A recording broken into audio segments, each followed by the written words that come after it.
It's Ash from Super Videos back for another video for season 3 of Fear the Walking Dead. So last night Fear just had its double premiere, 301 and 302.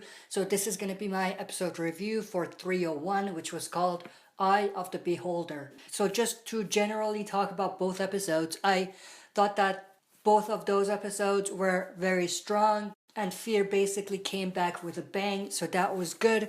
Now, in terms of these specific episodes, 301 and 302, I actually enjoyed 301 a bit more than 302, but I'm going to get into the details when I actually get to the review for 302, which I'm going to be posting right after this. So, since both aired at the same time, I saw both at the same time, but I'm going to be reviewing them separately.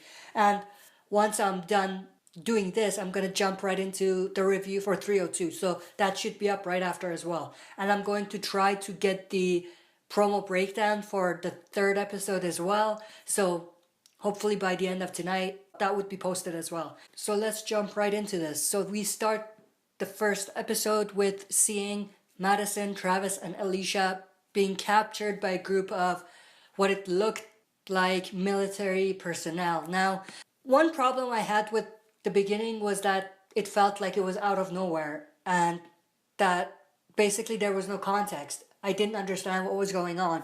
The last time we saw those characters, Travis, Madison, and Alicia, they were not attacked or captured or anything like that. So seeing them being captured in the premiere felt a little weird. Although we did see that in the teaser and the featurette that they had a couple days before the episode aired, but it still felt like we didn't understand what was going on, why they were taken, and who these people were.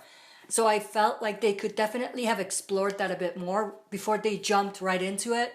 But other than that, it was cool seeing them captured and seeing all the bodies, and it was a good start to the season for sure. So once that's all done and they get to the military base, we have Madison and Travis being separated.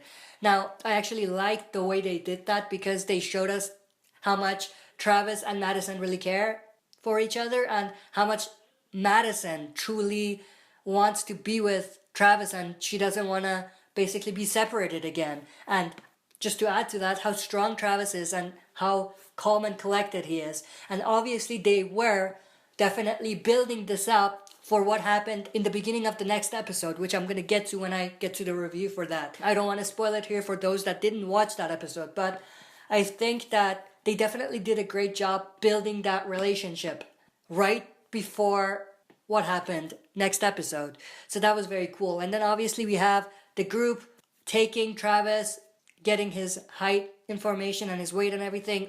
Now we know why that was. Basically because they wanted to know the information, to know their characteristics, and see how long it would take him to turn when they kill him. So they actually do experiments like that to find out how long it takes people with different shapes and sizes and things like that. Then going from there, we have the Nick and Travis reunion, or mini reunion really, because nothing really happened. It felt a little flat. It felt like they've seen each other before. So that took me out of the scene a little bit because I felt like they should have at least reacted a little bit more than they did. They did a better job with them reuniting the second time, or everyone reuniting, but for this specific one, I felt like it was a bit flat. They didn't do that great of a job there.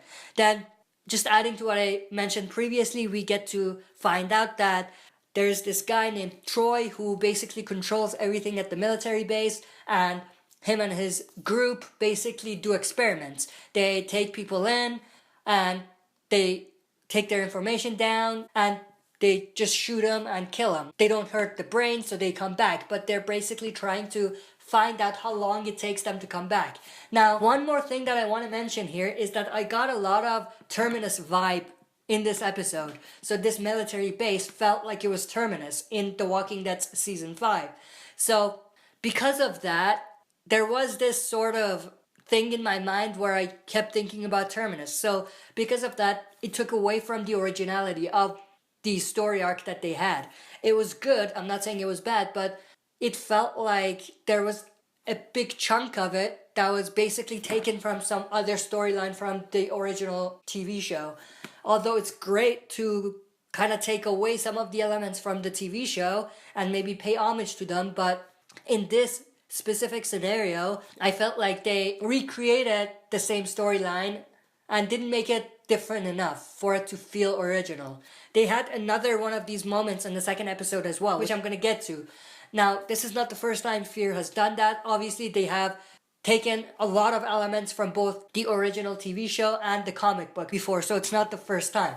But then going from there, we have the scene where they're about to be killed. Now, I love that specific scenario because of how fearless and how badass and tough Travis looked at that specific moment. It was like he wasn't scared.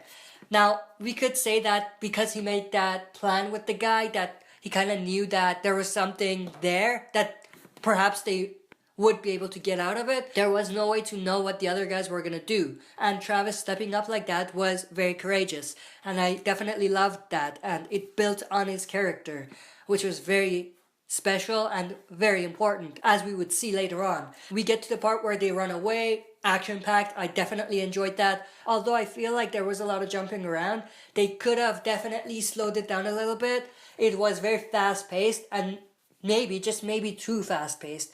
So they could definitely have slowed it down a little bit there. Then we have Nick and Luciana getting away, so that was very cool. We have the part where the guy throwing Travis into the pit with all the walkers, and I absolutely enjoyed that. I thought it was very, very epic. It was very cool. I definitely see a lot of Tyrese in Travis, at least for that specific scenario, that specific sequence. So that was very cool. Travis kicking ass, killing all the walkers, and being very tough. And it's scenes like that that make me really like Travis as a character and enjoy what he does. And obviously the way that he is played, that adds to it as well. But I definitely enjoy his character. And yeah, so we'll get to more of that in the second review that I'm going to do for the second episode. But then obviously we have the part with Madison attacking Troy and stabbing him. Now this was very cool. It was very gory, but it was very cool to see. Although I definitely feel like this was very much like the same storyline with the governor. It felt like Troy was the governor. In the TV show, in the original TV show, we had Michonne stabbing the governor with the spoon. And in the same way, we had Madison stabbing Troy with the spoon in the eye in this episode. So those two felt like they were the same thing. And again, it's one of those moments where they take it from the original TV show and the comic book and they don't really make it different enough. But it was very cool to see Madison attack Troy, and it just shows how tough Madison is. So that was very cool. So then we have the part where Madison is holding this spoon in this guy's eye, telling everyone to get back. Everyone's just surrounding the place. So that was cool. We have Troy's brother getting there. Now, when he got there, I initially didn't trust him because obviously everyone at the military camp was demonstrated to be bad. So it was definitely shocking to see someone was good in that group. So that was cool to see. But obviously he comes in and sort of makes a deal with Madison. Madison lets go of Troy.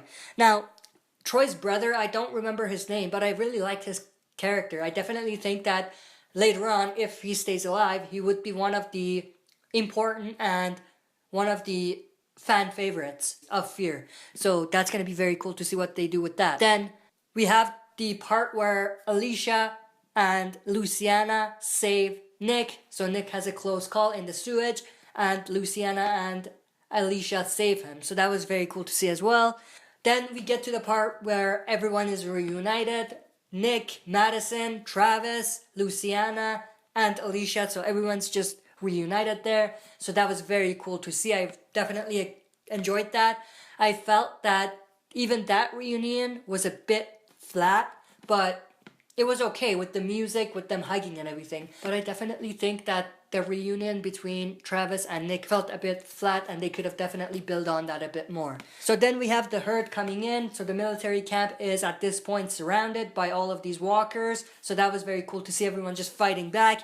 We have the helicopter in there and everything, and you know, Troy even coming in and saving Madison, which was a bit weird, but it was okay. But then we have everyone basically making it out and escaping. Travis, Alicia, and Troy's brother with the helicopter Troy himself, some other men, and Madison and Nick on the truck. So that was basically the end of that episode. Now, like I said, I enjoyed this episode more than the second one, but in terms of a rating, I'm gonna give this episode a high good rating. It was good. They could definitely have built on some of the moments that I just explained and maybe polish it up a little bit, but overall, I think it was a very strong episode. So that's it for this review. Again, a reminder, I'm going to be posting the review for 302 and the promo breakdown for 303 later on tonight. So all of those should be posted by tonight. That's it for this video. See you next time for another super video.